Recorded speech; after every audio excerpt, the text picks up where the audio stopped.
Hey, Stephen, how are you? You're on with Eve and Alyssa. Good.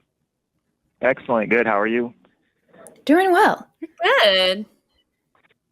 Good. I have a question. I'm dying to, and I hope it can be a substantive conversation because it's a lot of people don't talk about it. Not even Christians really talk about a basis underlying reason of why it makes sense to believe in God. And I think the biggest, piece of evidence that we have is that the entire world has chosen to reference all of time to the birth of a man. And real quick, can I just ask you which God you believe in? Or how would you define, oh, there goes my straw. How would you define the God that you believe in? Everything that the Bible says. So, okay, so the biblical God referred to himself as the God of Abraham, Isaac, and exactly. Yep. Okay, got it. I'm cool. just a Christian. Yep. And, got it. Okay. Thanks for making that easy. Yeah. Okay. But some people, sorry, I didn't mean like, some people, when I ask them, they won't even say which God they believe in. So I meant, thank you for just giving an honest answer. Oh, no, I'm easy to give that answer. But I do think that a lot of times people overlook the fact that we do reference all the time to the birth of a person. And, if you just take the time to think about that, that should be mind-blowing, shouldn't it? I mean, that we don't reference it to, the alignment of the stars or maybe some archaeological find or some scientific discovery or something like that. It's to the birth of a person. And my thought is, and maybe people just don't take the time to think about it, but shouldn't we think, if you're an atheist, shouldn't you wonder more about why we reference all the time to the birth of a person if that person didn't do something special? And if he did do something special, which, history tells us that, he performed miracles, if that's true, shouldn't that be the greatest piece of evidence that we have that God exists, that a person came, performed miracles, did the impossible, did things that are supposed to be impossible in front of all these people, and their lives were changed, the world was turned upside down to the point to now we reference all the time to his birth? I would think that'd be unmistakable that we should be talking about that all the time. But no one talks about that. Instead, people say, well, I don't really know that God exists. There's no evidence of anything like that. But we reference all the time to the birth of Christ. Yet that gets, not thought about at all. People just act like, well, there's no evidence. But isn't that the biggest piece of evidence? So I guess that's my question. How do people... Yeah, I'm trying to track with you. Ahead. So you think that your best reason for believing in a God is that a lot of other people believe that there was a real person that actually performed miracles? No, it's not just that a lot of other people. It's that we had an entire era that has decided to reference all the time to the birth of a person. And my first question would be, well, why? Why? First of all, why is the birth of a person? Sorry, real quick, though, but are you not aware of all the other religions where that also is a thing, where they believe, Muhammad is a big one, where they reference to a person that they believe. And,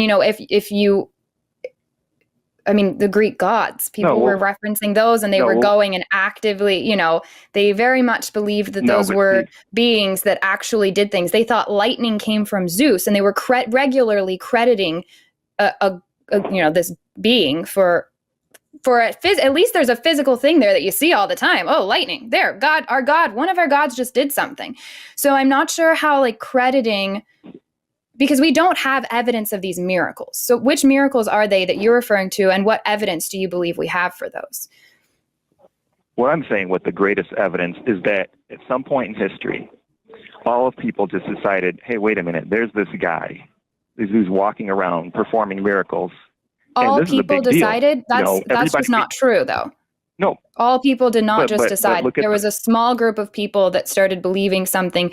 And then because of people at knife point being forced to continue practicing it, and then it turned into, crusades, and then it spread because it was literally forced on people via murder. Well, let's go with that. But let's go with that then. So why would it spread?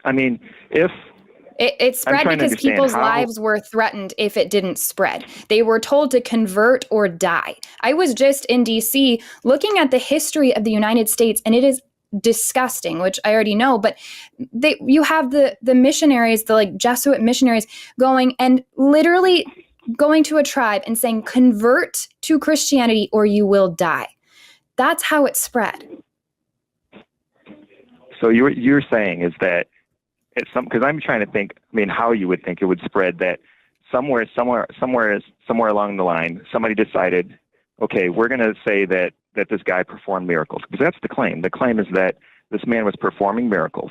And that's, Jesus's number one claim to fame was that he was performing miracles. So what you're saying is you believe that someone decided to start this lie and told everybody to believe in this lie. First of all, I don't know why they would do that. Well, can I ask you a question? Has it ever happened? Sure, go ahead. That stories were told about somebody that were either over-exaggerated or lies or misunderstandings or myths that just were fun stories to tell, and a lot of people believed them and a lot of people acted based off of believing that? Has that ever happened before? Oh, of course. And then what happens with that is that they continue to be myths. Everybody, what you're going to have is which is what's happened here. I believe Christianity is a myth, just like I believe that the Quran is a myth. But see, here's the difference: is that when people say it's a myth, there's always going to be a lot of people saying, "Oh yeah, that's a myth. That didn't happen." And throughout history, we're able to look back at it, and you always have this divide of people saying, "Yeah, that's a myth. That didn't happen." But in the situation of Christ, you would have to, he performed all these miracles out in front of all these people, right? So you wouldn't have there be the a majority lot of voices? Wait, please let me finish. Wouldn't you but there are dissenting voices. What I'm saying, I'm trying to say at the time. I'm trying to say think back to when it first happened, to when back in the time, not today, because now everybody can say things, but we weren't there. But I'm Which thinking time about period are you referring to? Exactly. The time when Jesus was walking around and there were other people around and he's performing miracles and everybody just crucified for making false claims. That's how much people didn't believe him. So during his own time, he actually was called a heretic. But it was mostly dissenting voices against Jesus's insane claims at the time. But then why would it take off? That's my question. Why would people, start to try to believe in something that could easily be refuted? I mean, let's try to think about it. But please, let me just try to say, what if it happened today? If I wanted to start some kind of lie like that today, and I said, okay, this guy's performing miracles, and he's doing it all over the place. He's in New York. Well, the first thing somebody's going to say is, well, yeah, show me where this guy's performing miracles. Now, if I don't show you, you're going to say, oh, the guy was just lying. He's lying. Nobody was performing miracles. But if I do show you a person who's performing miracles, and then you go and you see that, and you tell someone else, well, they're going to want to see, right? They're going to want to go see, well, okay, well, I want to hear about this person who's performing miracles. So then I have a question for you. Why didn't God choose to send his son, Jesus, to perform all those miracles now when we could actually have evidence of it, as in photographic? We could have cameras, we could have better documentation, bigger crowds, bigger platforms. Why did he choose the time? And why is that seemingly when miracles ended, when we couldn't record these things? So we don't actually have evidence that any of this happened. We have stories that now you're just saying, well, I think they're true, and that's the only evidence you have for it. So why did he choose to come then? Why did he choose to come then instead of during a time when maybe there was cameras? Well, I don't think that you can just say that there is no evidence. I mean, I know you don't. I know you try to say that the fact that it took off the way that it did isn't evidence. But I'm trying to say, well, why would it take off that way? Stephen, what about Islam? Let me try to answer. Well, but you're not answering it, so I need to keep us on track. I need you to stay on track and answer the question of, you can't make a plea to popularity. Something being popular and a lot of people falling for something does not make it true. So how do we determine if it's true or not? Well, I agree with that, but you have to think about how it would spread if it weren't true. That's my thing. I mean, do lies spread, Stephen? Wouldn't it? But do lies spread? Not to unanimous consent to where you have. But based on what you're saying, then I should believe. Based on what you're saying, I should believe Islam as well. No, that's not true. Because it is. Tell me why it's not. Nobody tries to say. Because nobody has chosen to say that anyone else has performed all these miracles to the point to where, we decide to reference all the time to the birth of a person. I mean, Jesus was known for miracles. I mean, that was his number one claim to fame. Otherwise, why choose him? See, Stephen, you know what I keep thinking about? Any other religious leader, go ahead.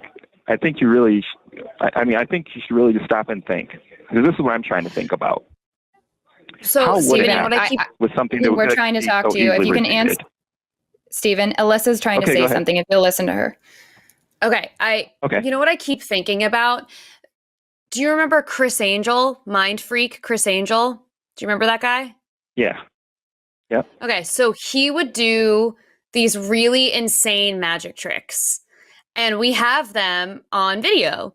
And I think about that all the time. And I think the main difference why people like Criss Angel being a magician and Jesus being the savior, the literal only difference in my mind is different PR. I swear to God, that's literally how I feel. I feel like the main reason was Criss Angel is a magician and he was able to make lots of money and get that type of power. That was the power and the drive for him was to be an entertainer. When I think about what was happening in like for Jesus and in the Bible, and I think about what was the motivating factor here, he was basically starting a cult is what he was doing. And then there were people who believed that his Criss Angel mind freak magician tricks are miracles. And if I'm being totally honest, I don't believe that what was written in the Bible was actually happened anyway. So the entirety of this conversation relies on believing that those events actually happened, and I don't believe he turned water into wine. So wouldn't you say then? Well, first let's talk about some of the miracles, because you bring up Criss Angel, and I think that's a fair point. If someone did these miracles, it could have been passed off as illusions. But let's say, the one that we do know that he's known for, not just turning water into wine, but bringing a dead person back to life, or healing someone who's been blind their whole life, or Stephen, things like this. But the claims being more ridiculous goes against your argument. It doesn't make it any. It only means that you had more extraordinary claims and less evidence to back any of them. But wouldn't those be much more easily refuted by the people of that day? Wouldn't people just said, "No, he didn't"? Well, let me ask you something. A lot of people did say that, and nobody would believe it. Stephen, let me ask you this. Say that. So, yes, a lot of people didn't believe it. Do you know about the Roman Empire and Constantine? Yeah, I've heard of that. Cool. You might want to go hear more about it, because that will answer. I know that you don't understand how Christianity spread, and so thus you've reached this conclusion of, therefore, it must be true, because why else would it spread? I don't even know how to follow that logic, but that's the logic you're presenting. No, but there's an actual answer to your question if you go and look at the history of the spread of Christianity. It's fascinating. Yeah. Every Christian should go and learn their history, because the spread of Christianity is very, very easily explained. This is not a mystery. We are very aware. It's not a supernatural event. There's nothing cool about it. Also, there's religions that, like Islam, like Hinduism, that have all kinds of claims about miracles, insane claims. Have you read the Quran? There's absolutely... No, I haven't. Yes. Okay. So you're trying to present this special pleading about your religion, and you don't even know the claims that the Quran makes when it comes to miracles, which are just as wild as the biblical ones. And it's really important for you to know those if that's what you're going to come back down to. But see, that's the thing. I'm just thinking to myself, if someone makes those claims, it's one thing to say I heard something. But if someone makes a claim today, we can all go, anybody can go in and see for themselves, which was exactly what would have happened back then. I mean, if I say that I saw someone raising someone from the dead or performing some kind of miracles, anyone could easily refute it and say, oh, I saw that and that's not what happened. That would be the overwhelming dissenting voice and there would be no reason for it to spread. There'd be no reason for any of it to take off. Stephen, do you think that my misinformation spreads these days, and that sometimes the majority of people believe a lie? Well, yeah, of course. If it's misinformation that can't be easily refuted, but what about those claims? If it's information that can be, what about? But Stephen, we see all the time things that can be easily refuted. No, don't tell me to listen anymore, because I'm continuing to have to make the same point to you over and over and over again. This is not a good reason to believe something. To say a lot of people believe it, thanks, Alyssa, to say a lot of people, or Morgan, whoever muted that, a lot of people believing something is not good reason to believe it. And your inability to understand how it wasn't refuted, and I don't know what you mean by that, because it was refuted to the point that people lost their lives because they weren't converting.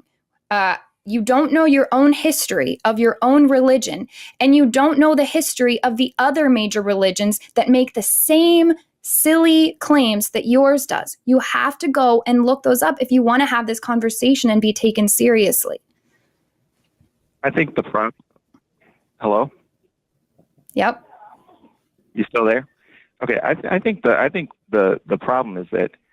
Stephen, can you tell me what I just said? Because. Hey, Stephen, can you tell me what I just said? Can you tell me what I just said? Yes, you said that. Yes, I could tell you. You said that, I should look at the fact that there have been other religions and that have made similar claims, and that, that I should look into Constantine and that sort of thing, and that it's easy to talk about things that have been refuted. But what I want to say is, why not look at the specifics? Because I think it does matter about the claim. If we talk about someone who raised someone from the dead, that's easy. That's going to be a lot harder to refute, or a lot easier to refute. Give me evidence that Jesus raised anybody from the dead. Where's your evidence that some guy named Jesus raised somebody from the dead? Well, if he didn't, and I no, where's your evidence that he did? Where's your no? Where's your evidence that he did it? That's all we need is evidence that he did it. Well, this is what I'm trying to explain. Is that if you have to think back to the time when those people were alive, that if we were, because we're not alive back then, but if someone were alive back then, and he did raise someone from the dead, and I went and said, I saw this man perform this miracle, and I go and someone says, okay, well, I want to go and see this guy. I want to see these miracles that everybody's saying he's performing. If he didn't do it, then people would go and see, and they'd say, wait, no, this is all a lie. It was all just a trick. No, this isn't happening. But when someone goes and says, sees the miracle for themselves. Stephen, what's your evidence that didn't happen? What's your evidence that a bunch of people didn't come together and say, that never happened? Jesus never did that. He went and paid a couple guys to say it, and they're all lying. What's your evidence that didn't happen, and that those people didn't go on to... If that had happened, because of how easy it would be. Because of how easy it would be to refute. If you did just pay someone to say, well, I saw that. How do you know that people did not refute it? Because if they had refuted it, then why wouldn't that be just as much of a big voice that was back then as it would be now? Do you know what I mean? If it's a lot harder for a lie to spread. No, it's not. It's actually much easier. It's actually really easy for lies to spread, and we watch it happen all the time. Not one that's that easily refuted. Not one. But Stephen, I don't know how many times to tell you this. You can apply this exact same logic. You can apply this exact same logic to Islam, to Hinduism, to all these other religions that have kept billions and billions of people in belief over thousands of years. This is nothing new. And because you don't know the history or even the basic ideas of some of these other religions and the basic history of your own religion. I even learned that when I was a Christian homeschooler. I learned about the Crusades. I learned about the Roman Empire under Constantine. And I remember then being like, shit, we should probably pay attention to that. So when you don't know the basics of that and you come to me with an argument of, yeah, but a lot of people, somebody would have said something. People did say something. People said a lot. And people have been making up lies and making up claims and dying for them for all kinds of things that you would not believe for thousands of years. Every time I do try to speak, I do feel like I'm being cut off. Because what I'm trying, are you still there? We're here. Yes. Are you still, okay. Because every time I try to speak, I feel like I'm being cut off because I can tell you why. We are the hosts of this show, and it's Stephen, I am cutting you off, and that's my job. That is literally what I'm paid to do on this show, is to cut people off and get a call on track and to keep a conversation going instead of giving you the seat of third host. I'm going to let you answer stuff, but as soon as you stopped answering stuff directly, and as soon as you kept making the exact same point over and over and over again and refusing to respond to our points, then I'm trying to give you another chance, because guaranteed if you were on this call with Jimmy or Matt, they would have ended the call. And I might even get told, hey, you should have ended that call earlier. So I'm doing my job and trying to keep this call progressing, which means that you actually have to answer and respond to some stuff, not just keep saying, but what I'm saying. I get what you're saying. We've all understood your point over and over and over again. Maybe you need to go back and listen to this call after the show. I'm going to give you another chance. If you want to give one more rebuttal, and then we can respond. Otherwise, if you're just going to make the same points that you've been making over and over again, and also if you can't make them in a short amount of time, then call back another time. First, am I still there? Because I keep hearing beeps. Yep, you're here now. Okay.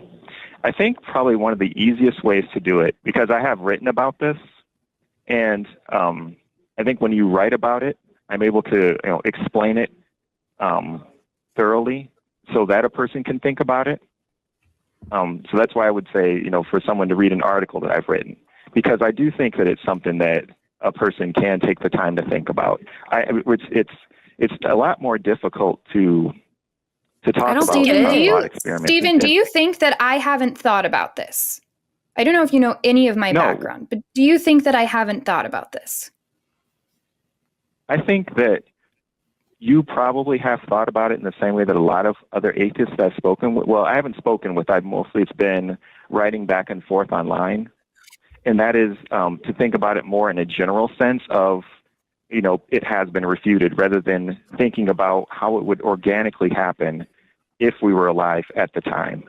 I think a lot of times when we go into the specifics of it, and if we try to actually imagine being back there, being in a time when those things supposedly happened, and how it would go from there, from that state of if it just being completely made up, to a point of you're making the same point, and you're basically relying on this idea of cosplaying as somebody from Jesus's day and seeing how you think you might feel. This is not a way to determine if something is true or not. I'm going to urge you, because I actually I know I sound intense because I love these conversations. I would like for you to call back. I would love for you to call back next week. I ask that you go and listen to this call and maybe go read about the history of how Christianity spread. And then if you still want to make the same argument next week, I'm eager to hear it, because I hope it will be more refined. But I am going to end the call now. If you want to go back, listen to this and learn about those things, I would love to continue the conversation. I need you to be able to reach past a couple of these points that you keep going back to, that the rest of us have understood your point over and over and over again. We've pointed out why, Alyssa and I both, and the people in the chat, why we don't think those are valid points, and you haven't dropped them yet and moved on to another point or addressed our issues with your point. So thank you so much for calling. Next week, would love to hear from you. If you're able to go back to this call, listen to the points being made and read up on that. So thanks, Stephen. I think you got muted again because you were talking. So anyways, okay, well, I say I want Diaz to call, I really do. But if you're going to make the same point over and over and not acknowledge, you also made a really great point. I don't remember exactly what you said, but I'm going to go clip it because it was a really great quote. So I think that I'm going to think about that all the time, that Jesus is just Criss Angel mind freak with a better PR team. And a more manipulative mission. So wild. With an evil plan. Thanks for watching that clip. Hey, we're trying to do some data research about whether or not our callers successfully proved that God existed. If they didn't, don't forget to like and subscribe. That's how we know they failed. But if you don't like and subscribe, you're saying that they succeeded. So you're saying that by liking and subscribing, you will be affirming that you are an atheist. Hey, what else should they do? I don't know. Maybe go to patreon.com/calltheline and donate some of their hard-earned money. Like and subscribe.